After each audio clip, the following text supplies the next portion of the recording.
Friday, March the 8th, in the Kingdom of Saudi Arabia, we will see heavyweight dangerman Zhang go up against Joseph Parker on the undercard of Anthony Joshua against Francis Ngannou. It's a massive fight. It's a fight that whets the appetites for fight fans, and it's a fight that we are going to break down in today's video. Here to help me do so is my friend Dan Morley. Dan, what's happening, mate? How's it going, Joe? You all right? I'm good, mate. I'm good. You looking forward to this one? Mate, I love Zhang.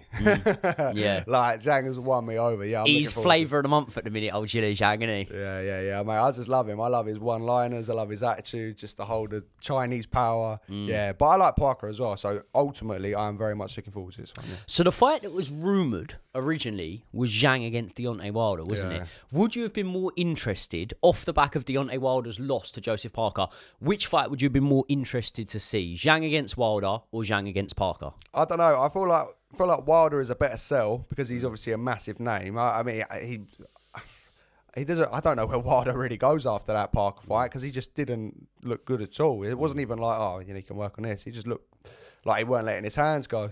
Do you know the only thing that I think that could go in Wilder's favour after that one is if Wilder did let his hands go and he landed shots on Joseph Parker and it didn't budge Parker, it didn't do anything, then I think we're going to look at that fight and we're going to go, well, you ain't got it no more. You've lost your punch power. You ain't got the thing that made you great. However, there's always that thing of going, well, he never let his hands go. And maybe if he lets his hands go, next time he can do better. And we speak about heavyweight fights, ones we just spoke about just now. Like, for example, Vladimir Klitschko in the fight against Anthony Joshua. Yeah. You know, the fight before against Tyson Fury, one of the main things we were saying was Vladimir Klitschko never let his hands go. Now, there's a huge part which comes down to, yeah, but you're being nullified at range, and that's why you're not letting your hands go. But there is always that elephant in the room of, what if Wilder let his hands go? And that's why I think, as bad as it sounds, like you should be rewarded for winning in boxing, and this is going against that. As bad as it sounds, I would have rather have seen Zhang and Wilder get it on than Zhang and Parker. But we have got Zhang and Parker. And I think, from what I've heard, and maybe this is more from a casual, wider audience, a lot of people are massively favouring Zhang in this fight. Do you think they're right to? I don't know. It's hard, like, because if they done Zhang and Wilder, I'd be worried for Zhang because like Wilder obviously can bang. He's never going to lose that, and I think Zhang is there to be hit. Against Parker, I don't know. It's a tough one. Like, we don't really know how good Zhang is. We know he's good. Like, he's obviously an Olympian. He's beaten, in my opinion, he beat Hrgovic, but like it was like they were fighting in mud in that fight. Like, do you know what I mean? It was like in slow motion. I don't know why they both looked so exhausted in that fight, but and then you got the Joe Joyce fights where he looked absolutely phenomenal. But like, was that just the style that suited him? Was it more like a Parker who's going to work him and who's like with Andy Lee now, and they've obviously got a good bond and on a mad run of form? Is he going to be able to nullify Zhang, who is getting on a bit himself? I don't know. I mean, it's a tough fight, man. It's a hard one to read.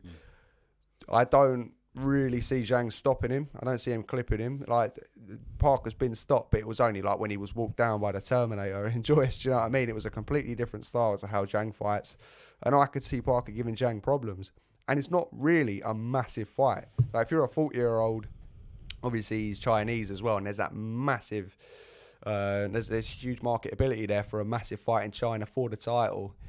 After knocking out one of the top contenders in Joyce, going to Parker, it's a good fight, it's a good stepping stone fight, but like, I don't know, like, it's just for someone of his age, it seems it seems very risky. Do you know what I mean? Without that huge reward. Whereas if it's tricky because the heavyweight landscape's just a mess right now with titles. But if he did fight like a Joshua or a Fury or whatever, there's a massive reward for it. Whereas here, although Parker's on a good run of form, he still lost a few, and I don't think for the casual fight fans they'll be like, if Zhang does lose this fight, do you know what I mean? Do you get where I'm going? I think when we come to the reward factor, though, Saudis being in boxing just changes everything, doesn't it? Because we're used to traditionally talking about rewards in terms of being like, right, what propels me to a heavyweight title? Doesn't matter anymore. None of that matters because the titles are tied up. The Saudis have basically said that we're going to put on what we want rather than what the traditional footpath for boxing would be. So say, for example, they was even saying that, oh, if Tyson Fury was to lose to Alexander Usyk, there's still appeal there for an AJ fight. Yeah. Now, there would be the option for a rematch. Because of the belts, there's the rematch clause in that contract.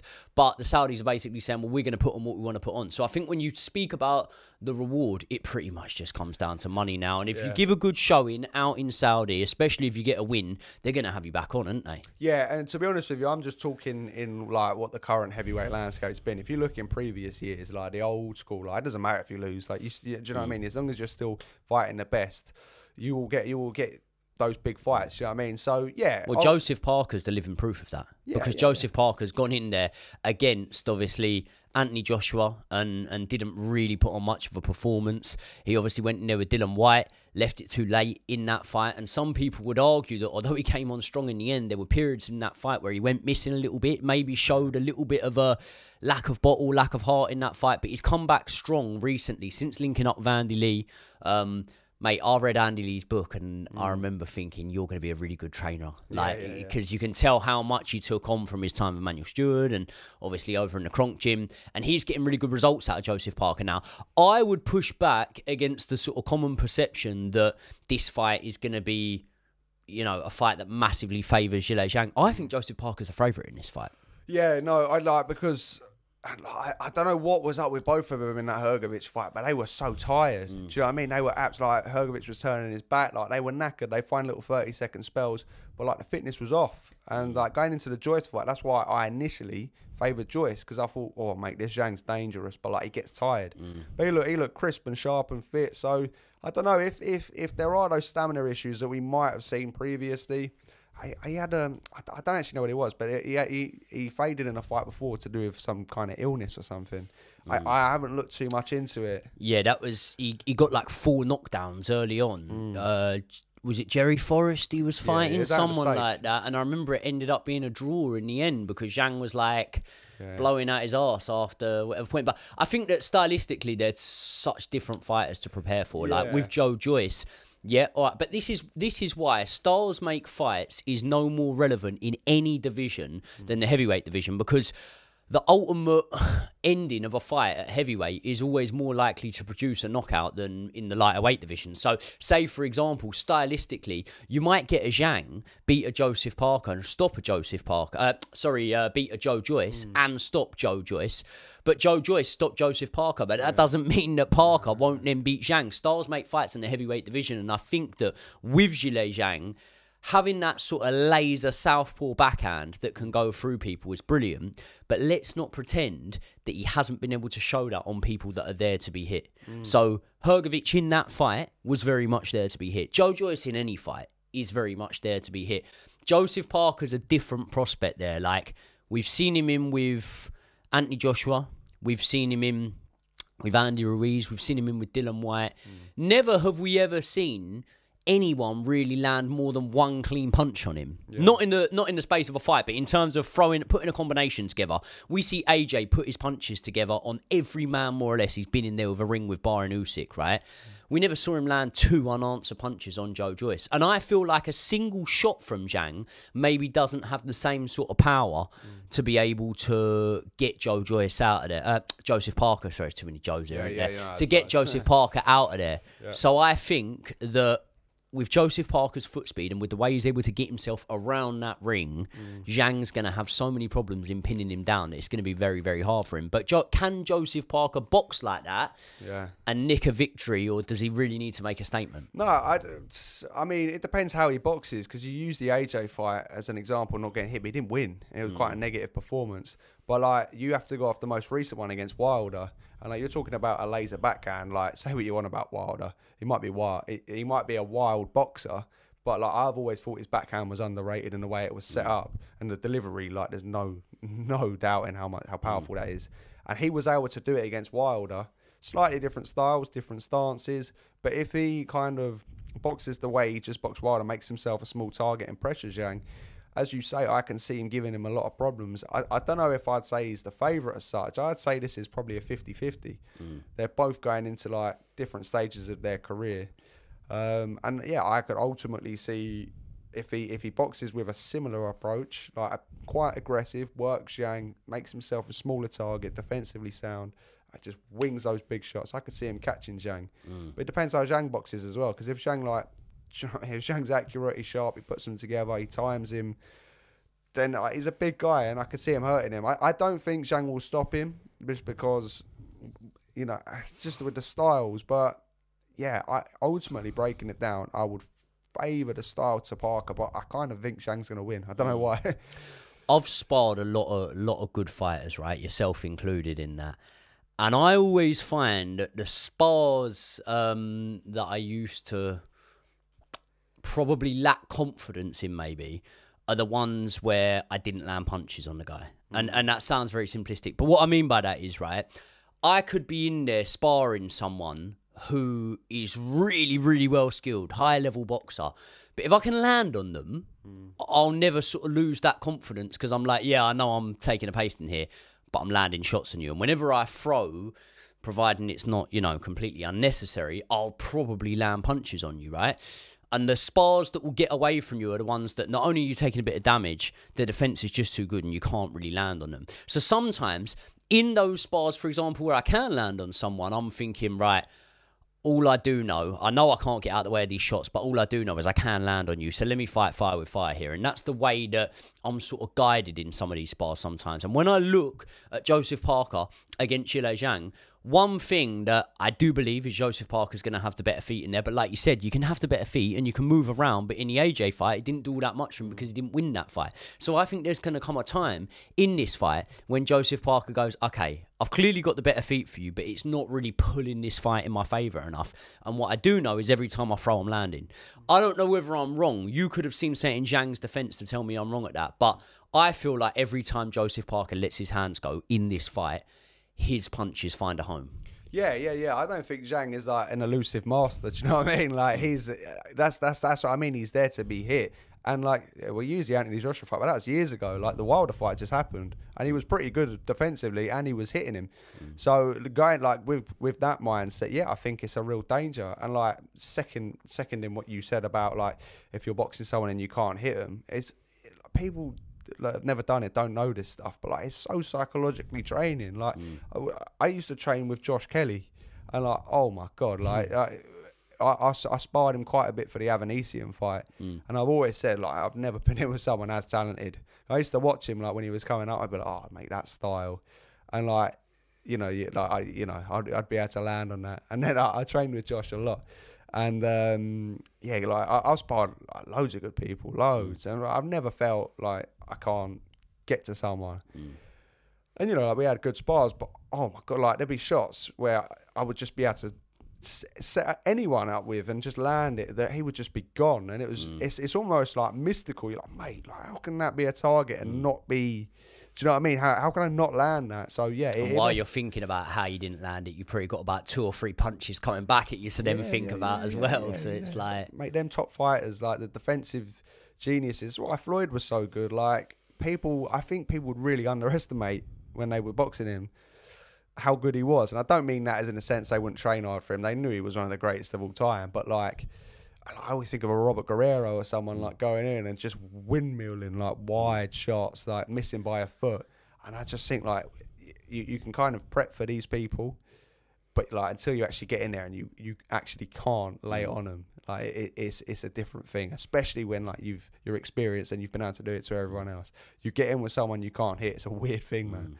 There's a lot of boxing fans, hardcore boxing fans, that would argue this, but the general perception in heavyweight boxing at the moment is whatever order you put it in, Tyson Fury, Alexander Usyk, Anthony Joshua sat at the top of the heavyweight division. Now, Wilder was part of that conversation, but Parker's just beat him. A lot of people, maybe 6 months, a year ago, were saying that Joe Joyce was part of that conversation. But obviously, Zhile Zhang now has back-to-back wins over him. Does this fight between Zhile Zhang and Joseph Parker determine the next best man in the heavyweight division outside of the 3 names, Anthony Joshua, Alexander Usyk and Tyson Fury, that I just named? Currently, for a short period of time, but like the heavyweight division's actually got quite a lot of good fighters in it. Like, I'm seeing so many people on social media being like, "God, this is the worst heavyweight division in history." I'm like, mate, this is one of the good ones. This is the best one since, well, I mean, the 90s. Yeah, but the 90s, yeah. Like, people forget the Klitschko eras. Yeah. Like, the Klitschko's era, like, oh, mate, that was pants. Mate, like, the Klitschko era was fucking awful. Like, people just remember the end of it sort of thing. But there was like, and when I say the end of it, I'm not just talking about the Tyson Fury-AJ fight. Like, when he started fighting Povetkin, Pulev, a couple of other challengers that were coming in, like Chagev around that time. But there was a period of, like, like 6-7 years where it's just nothing. Eddie Chambers, Hassim Rahman, Samuel Peter. Samuel Peter weren't bad. Samuel Peter weren't that bad. Yeah. He was decent, mate. He was decent. But do you know what I mean? And that's actually, speaking of Klitschko, who, like, whenever I've done videos on Klitschko, people just, Vladimir. Yeah. People just rinse him, say, oh, it's better, like David Hay, Povetkin, Pulev, Peter. Do you know what I mean? Like, he's got some good wins. And, but yeah, like, I've lost my trail of thought a little bit here, but yeah, the heavyweight division now, they just don't fight. And it's the same with the lightweights. Like, the lightweights are probably the most popular division in the world right now. Barring Haney and Loma, like, they don't fight each other. Do you know what I mean? Like, it's weird, man. Like, we have the potential for this heavyweight division. Maybe not as good as the 90s or the 70s. Do you know what I mean? Like, the golden standard of the heavyweights. But, like, if these guys got in and boxed each other regularly, which this Saudi money might do, there's so many compelling fights. Who do you think wins this fight out of Zhilei Zhang and Joseph Parker? Oh, mate, I don't know. Who do I think wins? If you was a betting man, you had to put your last pound on it. Who are you going for? Mate, I'm Team Zhang all the way, man. Yeah? I'm there Big for the Chinese Zhang. power, yeah. I don't know. I like Zhang. Like, I've got invested in Zhang. I just like his personality. But I like Parker as well, and I really like Andy Lee. So, mate, when I saw this fight was made, I was like, oh, man. Like, do you know what I mean? Like, one of us going to lose. Hopefully we get a draw. It's a really even fight. None of them are hurt, and they can get bigger fights. But if I was going to pick one, I really don't know. There's a part of me, maybe because it's biased and I like him, but it's saying Zhang. But I think stylistically, Parker is more of a nightmare for Zhang right now. And he's younger and I wouldn't say fresher because he's had a lot of hard fights, but he's younger and he's coming off a really, really good performance. But as is Zhang. Yeah, I do think when you look at their recent performances, they're both coming off the back of good wins. Obviously, you know, Joseph Parker was beat by a man that Zhilei Zhang has beat quite comfortably in back-to-back fights. So everyone's going to favour Zhilei Zhang. But I do always say that the heavyweight division's a division like no other in terms of the wins always look more prolific. They always have that sort of exclamation mark on them a little bit more so because of the power factor, being such a factor in these fights. But stylistically, if I look at the two fighters and I disregard their recent fights, their records, any background noise going into it, and I just say stylistically, these two are getting in a ring together, who wins? I'm saying as long as Joseph Parker doesn't get caught, then he wins the fight every day of the week. Which, of course, that's a big if, because in the heavyweight division it can happen, but...